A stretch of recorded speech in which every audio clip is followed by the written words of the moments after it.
తిరుపతిలో చేసే సప్తగిరి యాత్రలో ఉన్నటువంటి ఆధ్యాత్మిక రహస్యం ఏమిటి? సప్తగిరి అది షడ్గిరి, పంచగిరి, చతుర్గిరి, 4 రకాల పర్వతాలు, 5 రకాల పర్వతాలు అని అనకుండా, 6 రకాల పర్వతాలు అనకుండా సప్తగిరి 7 పర్వతాలు అని ఎందుకు వచ్చింది? సప్తగిరి యాత్ర అంటారు, తిరుమల యాత్ర లేకపోతే తిరుపతి యాత్ర. దానికి ఆధ్యాత్మిక రహస్యం ఉందని చెప్పి పెద్దవాళ్ళు చెప్పారు. ఆ 7 కొండలు ఎక్కటం అంటే మనల్ని మనమే ఎక్కటం. బాగా గమనించుకోండి అన్నారు. మనల్ని మనం ఎక్కటం ఏంటండి? 7 కొండలు అని అంటే మూలాధార చక్రం నుంచి 7 కొండలు మనకు ప్రబోధం చేస్తున్నాయట. మూలాధార, స్వాధిష్టానం, అనాహతం అని వరుసగా చక్రాలు ఉన్నాయి అంటారు మన శరీరంలో. ఈ చక్రాలన్నింటిలోనూ ఈ విశుద్ధ చక్రం ఇవన్నీ దాటిన తర్వాత చిట్ట చివరిది బొట్టు పెట్టుకునే స్థలంలో ఉండేది ఆజ్ఞా చక్రం. ఈ 6 చక్రాలు దాటిన తర్వాత సహస్రారం 7వ చక్రం. ఈ చక్రాలు అంటే ఈ 6 చక్రాలని యోగి అభ్యాసం చేస్తున్న కొద్దీ ఈ కుండలిని పాము ఆకారంలో ఉన్నటువంటి ఈ కుండలిని శక్తి, ఎందుకంటే ఈ మామూలుగా తలని కింద పెట్టి తోక పైకి ఉంటుందట. మామూలుగా దాన్ని కూడా మన తెలుగువాడు, అందుకే మన తెలుగు సంస్కృతికి తెలుగు భాషకి జోహారాన్ని నేను పదే పదే చెబుతూ ఉంటాను.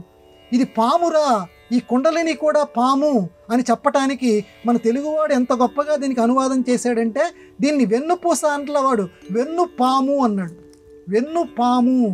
వెన్నుపాము మూలాధారం దగ్గర నుంచి ఇక్కడ ఈ చిట్ట చివరి దాకా కూడా నువ్వు గాలిని ప్రసరింప చేయగలగాల. కుండలిని శక్తిని ప్రసరింప చేస్తే చిట్ట చివర నీకు సహస్రార దర్శనం అవుతుంది. ఈ బ్రహ్మరంధ్రాన్ని దాటి వెళ్తే మళ్ళీ జన్మంటూ ఉండదు. దీనిని సప్తగిరి యాత్ర కింద మలిచేశారు మన వాళ్ళు. దానికి సంకేతం ఈ 7 కొండలు ఎక్కటం. అంటే మనల్ని మనం అధిరోహించటం. అంటే 7 కొండలు తిరుపతి ఎక్కుతున్నామనంటే, ఆ 7 కొండలు అధిరోహిస్తున్నామంటే నువ్వు ఎంత యోగ సాధన చేస్తున్నావు, అసలు మూలాధారం నుంచి వాయువుని కొంచెమైనా సరే నువ్వు కదిలిస్తున్నావా, కదిలించి పైకి తీసుకొస్తున్నావా, లేదా మళ్ళీ కుక్క, నక్క, పిల్లి, ఎలుక లాంటి జన్మల్లో పడి గర్భవాస కష్టాలని నువ్వు అనుభవించదలుచుకున్నావా, యోగ సాధన చేస్తున్నావా? నువ్వు యోగ సాధన చేయరా. ఆ జన్మ రహస్యమే ఈ సప్తగిరి యాత్ర. ఆ 7 కొండలు ఈ చక్రాల గురించి చెప్తున్నాయిరా అని మనకి చక్కటి ప్రబోధం చేస్తున్నాయి అని చెప్పి ఆ సప్తగిరిని వర్ణించారు. ఇంకోటి ఏంటంటే ఆ సప్తగిరి కూడా పామేనమ్మ, శేషాచలం అంటారు చూడండి. ఎందుకంటే ఇది ఎంత ప్రబలంగా మన వాళ్ళ యొక్క నిశిత పరిశీలన దృష్టి, దాన్ని శేషాచలము అంటారు. శేషుడు ఆదిశేషుడు అంటే పామే కదమ్మా. కాబట్టి పాము యొక్క ఆకృతి అది. కాబట్టి ఆ కొండల మొత్తం, కాబట్టి అది పాము యొక్క ఆకృతి.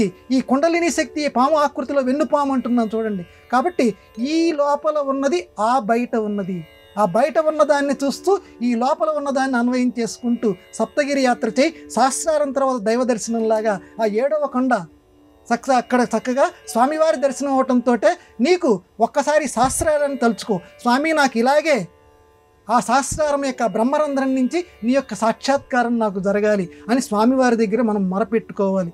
జన్మ రాహిత్య స్థితిని మనం కోరుకోవాలి, మోక్ష స్థితిని కోరుకోవాలి. అది సప్తగిరి యాత్రకి ఈ శరీరంలో ఉన్నటువంటి దానికి సమన్వయం.